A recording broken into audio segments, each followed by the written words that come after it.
ఏమి గొప్ప గొప్ప సన్మానాలు, దక్షిణలు, వజ్ర వైడూర్యాలు, రాజుకు నచ్చిందనుకో ఒక పద్యము, వజ్రాల హారం ఉన్నా కానీ విసిరేస్తూనే ఉంటారు. అట్లా రాజును మెప్పిస్తే ఇంకా ఇక్కడ డబ్బులు కలలేదు. అందుకనే పండితులు కూడా రాజుని పొగుడుతూ వాళ్ళ వంశాన్ని పొగుడుతూ గొప్పగా రాసేవాళ్ళు పద్యాలు. ఆయన ఇంకా అలా చాలా రాజుల గురించి రాశాడు. చివరికి ఆయనకు వైరాగ్యం వచ్చేసింది. ఇన్ని రోజులు నా జీవితం అంతా ఈ రాజుల గురించి కవితలు రాయడమే అయిపోతుంది కదా అని ఆయనలో వైరాగ్యం వచ్చేసింది.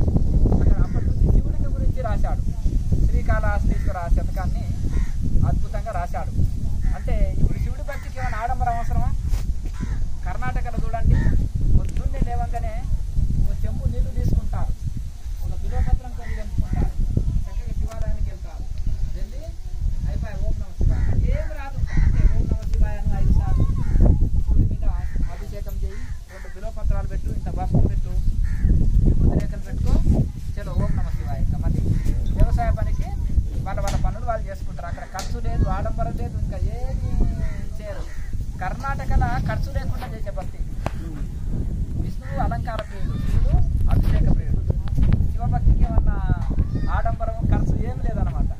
కనుక ఆ విధంగా మనము అదే దూర్జటి గారు అంటాడు, ఎందరో రాజుల గురించి రాసిన తర్వాత శివుడి గురించి ఆయన స్తోత్రం రాస్తాడు. ఏ వేదంబు పఠించలూత భుజగంబే శాస్త్రములు చూచే తానే విద్యాభ్యాసనంబు నర్చకరి చెంచే మంత్రమోహించే గోదావిర్భావ నిదానము చతురయ్యాక ఈ పాద సంసేవాసక్తియే కాక జంతు కతికి శ్రీకాళహస్తీశ్వర.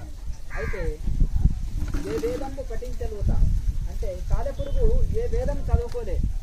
కాళహస్తీశ్వర శతకంలో కాళహస్తీశ్వర దేవాలయంలో 4 జంతువులు పూజ చేసినాయి. ఒకటి సాలెపురుగు, ఏనుగు, పాము, భక్త కన్నప్ప. ఈ 4 ఈ యొక్క శివుడి పూజ చేసి శివుడి సేవ చేసి తరించినవి అనమాట. ఈ 4 తరించినాయి. అయితే ఏ వేదంబు పఠించే లూత అనే సాలెపురుగు, లూత అంటే సాలెపురుగు అనమాట. సాలెపురుగు ఏ వేదం చదవలే కదా, ఏ వేద పాఠశాలలో చదవలే కదా. మనం ఏమనుకుంటాం అంటే భక్తి అంటేనేమో చాలా మంత్రాలు రావాలనేమో, చాలా పూజలు రావాలనేమో. అందుకనే శివానందలహరిలో ఆదిశంకరాచార్యులు అంటారు, స్వామి నాకు ఏమీ చదువు రాదు, నేను అజ్ఞానిని, నాకు ఏమీ తెలియదు, నాకు ఒక శివభక్తి తప్ప ఇంకా నాకేమీ తెలియదు, నన్ను అనుగ్రహించంటారు. అలాగే ఇంకా శంకరాచార్యులు ఇంకొక దగ్గర ఏం చెప్తారంటే, స్వామి నాకు ఏది చేత కాదు, నేనేం చేయలేను, నేను స్నానం చేస్తేననుకో నీకు అభిషేకము. ఎందుకంటే హృదయంలో ఈశ్వర సర్వభూతానం హృదయ చోద్య తిష్టది భగవద్గీత చెప్తుంది కదా. ఈశ్వరుడు అన్ని జీవులలో హృదయాలలో, ఈశ్వర సర్వభూతానం అన్ని భూతాలలో ఈశ్వరుడు హృదయ చోద్య తిష్టతి హృదయంలో ఆత్మరూపంలో తిష్ట వేసి ఉన్నాడు. మరి ఆయన కనుక అని మరి భగవద్గీత శాస్త్రాలు చెప్తున్నాయి. కనుక ఈశ్వరుడు హృదయంలో ఉన్నప్పుడు మరి నేను శరీరానికి చేసే స్నానం కూడా ఈశ్వరుడికి అభిషేకమే కదా అని అంటారనమాట. అట్లా కనుక నేను స్నానం చేస్తే నీకు, ఓ ఈశ్వర నేను స్నానం చేస్తే నీకు అభిషేకము, అలాగే నేను భోజనం చేస్తే నీకు నైవేద్యము, అలాగే నేను మాట్లాడితే అవే మంత్రాలు, నేను ఎటు తిరిగినా అదే నీకు ప్రదక్షిణ, నేను పడుకుంటేననుకో అదే నీకు నిద్ర, అదే సమాధి స్థితి అంటాడు. గొప్ప గొప్ప తపస్సులు చేసిన ఋషులు సమాధి స్థితి అందుకుంటారు కదా, ఆ సమాధి స్థితి అనుకో. అంటే ఎంత చక్కగా చూడ, అంటే భావం గొప్పది, భావప్రియుడు భగవంతుడు. మనం ఒకరికి వస్తువు ఇచ్చినామనుకో ఏమంటారు, అమ్మగారులకు ఎవరైనా బట్టలు పెట్టారనుకో, చీరాలకే ఇది ఏ షాపులో కొన్నారు, ఎంత రేటు కూడా చెప్పేస్తారు. రేటు చెప్పేస్తారా? చెప్పారా? అయ్యగారికి దోచి ఇచ్చింది అనుకో ఆయనతో చెప్పేస్తారు. అంటే మనం విలువ కడతాం అనమాట. అవునా, తెలుస్తుంది. అంటే మనం ఒక గిఫ్ట్కు విలువ కడతాము. కానీ అయితే భగవంతుడు భావాన్ని చూస్తాడు. నువ్వు బిల్వపత్రమా, నీళ్లు ఇవి ఇచ్చినా కానీ ఆయన తృప్తి పడతాడు. పండు, ఫలము, పత్రం, పుష్పం, ఫలం, తోయం. అలాగే తోయం అంటే నీళ్లు, పత్రము, పుష్పము, ఏది ఫలము ఏది ఇచ్చినా ఆయన తృప్తి చెందుతాడు, విలువ కట్టాడు. భావప్రియుడు భావాన్ని చూస్తాడు. ఒకప్పుడు ఒక కృష్ణ భక్తుడు ఒక అమ్మగారు పూజ చేస్తుంది. కృష్ణుడు దర్శనం ఇచ్చాడు. ఇచ్చినప్పుడు ఆమెకు అరటి పళ్ళు ఉన్నాయి, నైవేద్యం పెడదామని చూసింది. చూసినప్పుడు ఆమె గాబరతోటి ఏం చేసిందంటే అరటి పండు తోలు తీసి గుజ్జుని పక్కకు పడేసి తోలుని తినిపించింది కృష్ణుడికి. అమృతం అని తినేశాడు. కృష్ణుడు మళ్ళీ అదృశ్యం అయిపోయినాక చూస్తే అయ్యో నా మతి మరపు, నేను పండుని ఇవ్వక స్వామికి తొక్కని తినబెట్టినే అయ్యో అని బాధపడి రెండో రోజు మళ్ళీ ఆహ్వానిస్తాను. మళ్ళీ వచ్చినప్పుడు ఈసారి తోలుని పక్కకు పడేసి పండునే స్వామికి తినిపించాలని ఆమె సంకల్పంతో రెండో రోజు మళ్ళీ ఎన్నో స్తోత్రాలు చేసింది, పూజలు చేసింది, ప్రార్థన చేసింది. మళ్ళీ కృష్ణుడు వచ్చాడు. వచ్చిన తర్వాత ఓహో ఇది అరటి పండు, ఇది తోలు, ఇది పడేయదగింది, ఇది తినిపించదగింది అని మొత్తము ఆమె దృష్టి అంతా అరటి పండు మీదకే ఉంది. అప్పుడు కృష్ణ పరమాత్మ ఆమె పండు తినిపించిన తర్వాత ఆయన ఊల్చివేశాడు. అంటే ఏమి స్వామి, నిన్న తొక్క తినిపిస్తేనేమో తోలు తినిపిస్తేనేమో అమృతం అన్నావు, ఈరోజు పండు తినిపిస్తేనేమో బాగలేదంటున్నారు. మరి మీకు తోలంటేనే ఇష్టమా స్వామి, ఇదే తింటారా అంటే అది కాదమ్మా, నేను భక్తి ప్రియుడు భగవంతుడు, భావప్రియుడు అంటే నీ భావాన్ని గ్రహిస్తాడు. అంటే నీవే తప్ప నితప్పరం వెరగా, అంటే నీవు ఇంకా భగవంతుడు తప్ప నాకు ఏది వద్దు అనే ఆ నిశ్చల భక్తిని కోరుకుంటాడు భగవంతుడు తప్ప. మనం ఇచ్చే గిఫ్ట్లు ఆయనకి ఏంటిది, నేను శ్రీశైలం వెంకటేశ్వర స్వామికి వజ్రకిరీటం పెట్టిన దాంట్లో 40 కోట్లు 50 కోట్లు అంటే ఆయనకు విలువలేదు, రాళ్లతో సమానం భగవంతుడికి. అందుకని ఆంజనేయ స్వామికి సీతమ్మ వారు ఒక మాల మెడలో వేసి నాడు సేవ చేశాడు కదా.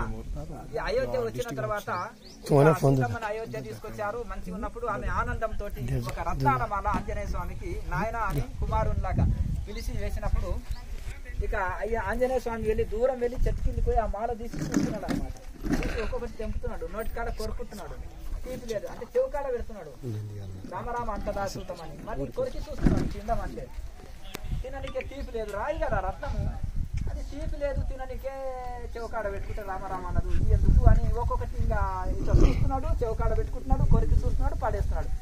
ఈ కోతికి అంత పెద్ద విలువైన మాల ఎందుకు ఇచ్చారు, రత్నాల మాల ఎందుకు ఇచ్చినావమ్మా, ఆ కోతి గుణం చూడు, బాణం కొడతా చూడు అని లక్ష్మణ నీకు ఆలోచన తక్కువ ఆవేశం ఎక్కువ, ఎందుకు ఆ పని చేస్తున్నాడు అడుగుపో అంటే, ఏ హనుమ ఎందుకు నువ్వు ఇట్లా చేస్తున్నావు, కోతి చేష్టాలు ఎందుకు చేస్తున్నావు అంటే, ఇంత విలువైన నీకు రత్నాల మాల ఇస్తే, డైమండ్స్ మాల ఇస్తే దీన్ని వృధాగా పారవేస్తున్నావే ఒక్కొక్కటి అంటే, ఎందుకు ఇచ్చారా ఈ పనికి మాలిన మాలని, నాకు చెవు కాడ పెట్టుకుంటే రామరామ అంటలేదు, నోట్లో పెట్టుకుంటే పండులాగా తీయగలేదు, ఎందుకు ఇచ్చిండ్రా వ్యర్థమైంది, తింటేనన్నా ఆకలి తీరుతుంది.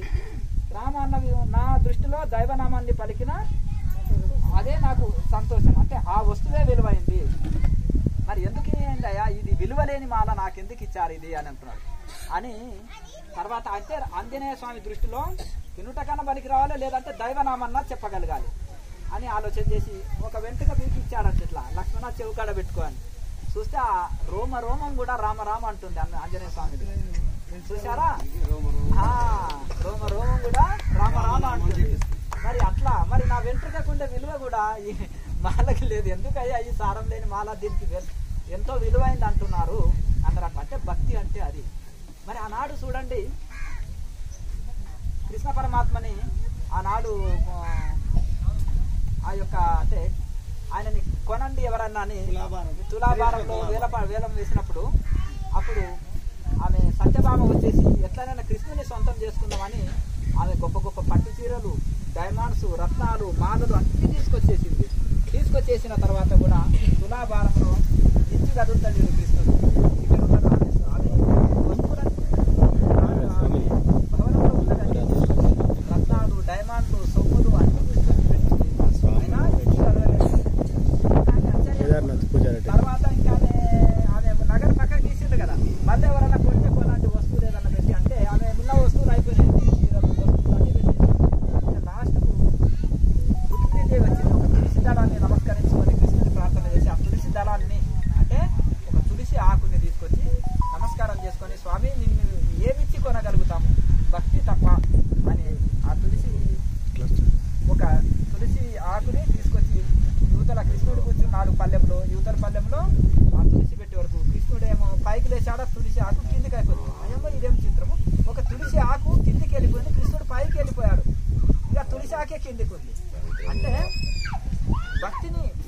నేను భక్తిని ఇచ్చే నిన్ను సొంతం చేసుకుంటానే తప్ప ఇక నిన్ను డబ్బులతో కానీ వస్తువులతో కొనలేము స్వామి, అంతా నీవు సృష్టించిందే కదా, నిన్ను కొత్తగా ఏం నేను సృష్టించగలుగుతామా, ఏమైనా సృష్టించుదామా? ఇప్పుడు పత్రం పుష్పమైన ఆయనదే కదా, ఆయన భగవంతుడు సృష్టించిందే కదా. భగవంతుడికి ఎందుకు మొక్కాలి అని అన్నమాట. ఒక పిల్లవాడు బయటికి వెళ్తే స్కూల్కి వెళ్తున్నాడట. ఒరే అక్కడ రాయికి మొక్కితే నీకేమొస్తుంది పిచ్చోడా అన్నాడంట. వాడికి జవాబు చెప్పడానికి లేక సైంటిఫిక్ గా అడుగుతున్నారు ఈ కాలంలో స్కూల్ పిల్లలు. అప్పుడంటే ఇంకో పిల్లవాడు గురువుల దగ్గర పోయి విన్నాడంట. నువ్వు ఒక పెన్ను ఇస్తే నేను సంతకం చేసుకొని ఏం చేస్తావంటే థ్యాంక్స్ అని చెప్తాను అన్నాడు. అబ్బా తెలివైన వాడివి నువ్వు. మరి భగవంతుడు శరీరంలో అన్ని అవయవాలు ఇచ్చాడు. గుండె డాక్టర్ ఉన్నాడు, మరి గుండె మార్చాలంటే ఎంత ఖర్చు అవుతుంది? కొత్త గుండె వేసుకోవాలంటే 2 కిడ్నీలు మార్చుకోవాలంటే ₹1 కోటి ఇచ్చినా నీ కిడ్నీ ₹1 కోటి ఇస్తా. పెద్ద మనిషి ఇస్తావా? ఎందుకు ₹1 కోటి ఇస్తాయా? ఎక్కడ సంపాదిస్తావు నువ్వు? ₹1 కోటి వ్యవసాయం మీద సంపాదిస్తావా? మరి నా ప్రాణం పోయినాక నాకు ఉండే ఆస్తి ఉంటే దేనికి? నేనే చచ్చిపోతుంటే ఆస్తి ఉంటేంది గొంతు మీదకి వచ్చినాక, అంతేనా కదా? అలాగే ఇప్పుడు తనకు మించింది లేదు కదా. ఇప్పుడు అందుకనే లోపల ఎంత విలువైన ఇచ్చిండు భగవంతుడు, అది ఆరోగ్యంగా ఇచ్చిండు. మళ్ళా మరి భగవంతుడికి ధన్యవాదం చెప్పుకోవాలన్నా వద్దా? గుడ్డోడిగా పుట్టియలే, కాళ్ళు మంచి ఇచ్చిండు, కళ్ళు మంచి ఇచ్చిండు, అవయవాలు మంచిగా ఇచ్చిండు. మళ్ళా ప్లస్ మనము పంచభూతాలను ఇచ్చిండు. భూమి మీద మనం ఎన్నో వ్యవసాయం చేసుకుంటున్నాం, భూమితోటి బ్రతుకుతున్నాం. అలాగే మనము ఇప్పుడు కరెంటు బిల్ అని వస్తుంది, సూర్యునికి రెంట్ కడతామా చెప్పండి? బిల్లు కట్టియగలుగుతామా? ఎంత వాడుకుంటున్నాం సూర్యుడిని మనం, అవునా? లైట్ వెలగాలంటే మనం అలాగే గాలిని చూడు, వెంటిలేషన్ మీద ఉంటే ఎంత ఆక్సిజన్ పెట్టిందనుకో రోజుకు 45,000 50,000 అవుతుంది మా ఫీజు హాస్పిటల్ అంటారు. మరి గాలికి చూడు, వాయువుని పీల్చుకుంటున్నాం, మనం స్వచ్ఛమైన గాలిని పీల్చుకుంటున్నాం. మరి వాయువుకి రెంట్ కట్టగలుగుతామా? అలాగే ఈ యొక్క పంచభూతాలు భూమి, వాయువు, నీళ్లకు రెంట్ కడతామా చెప్పండి? వాటర్ బాటిల్ తీసుకుంటే ₹20 అయింది, ఈ లెక్కన కట్టండి బిల్లు చూద్దాం. మనం గంగని భూమి బోర్ వేస్తే ఎన్ని నీళ్లు వస్తున్నావో, నది నీళ్ళని ఇన్ని వాడుకుంటున్నాం కదా, అట్లా బాటిల్కి 20 లెక్కన కట్టండి, ఇంకా ఎంత రెంట్ కడతారో. మరి పంచభూతాలని భగవంతుడు మనకు సృష్టించి ఎంత సేవ చేస్తున్నాడు మనకు, ఇవన్నీ మనకు అందించాడు. ఆయనకు ధన్యవాదం తెలుపుకోవాలన్నా వద్దా? చిన్న పెన్ను సంతకానికి ఇస్తేనే మనం ధన్యవాదం అని చెప్తాం, థ్యాంక్స్ అని అంటాం. మరి అటువంటిది ఇన్ని పంచభూతాలు ఇచ్చి ఇంత సేవ చేసే భగవంతుని మర్చిపోతే ఎట్లా?